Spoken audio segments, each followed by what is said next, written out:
पुरुषवाचक सर्वनाम हम पढ़ चुके हैं। क्या पढ़ाया गया है उसमें?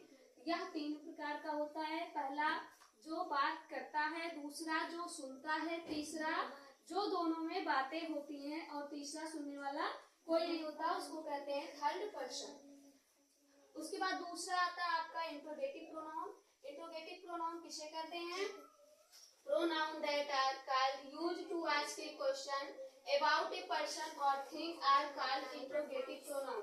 Interrogative pronoun हमें किसी भी व्यक्ति के विचारों के बारे में, वो क्या सोच रहा है या क्या पूछ रहा है, इसके बारे में बताता है। ठीक है, जैसे व्हाट, व्हाट मतलब क्या।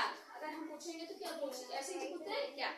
हु कौन, विच कौन सी, whom किसके, अर्थात जब किसी के बारे में पूछा जाता है या किसी के बारे में बात किया जाता है तब वहाँ पे क्या होता है? Interrogative pronoun. आंचल बेटा आवाज कम करो। तीसरा आपका है रिफ्लेक्सिव प्रोनाउन, जिसको कहते हैं निजवाचक सर्वनाम।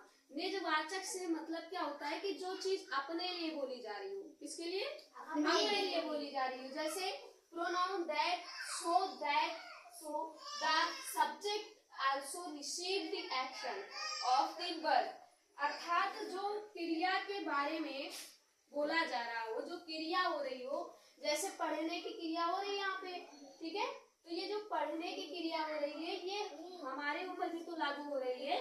तो जो चीज हम बोल रहे हैं अगर वो हमारे लिए भी आ रही है, जैसे my self, your self, him self, them self, तो ये क्या कहलाते हैं?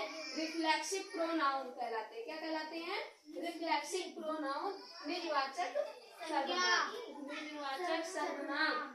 अगला आपका चौथा है, यहाँ पे चौथा इन्वर्टेड है लेकिन हमने यहाँ पे रिलेटिव दिखाया है। ठीक है, रिलेटिव प्रोनाउन किसे कहते हैं? Pronoun that join two class and work either as subject और एज ऑब्जेक्ट।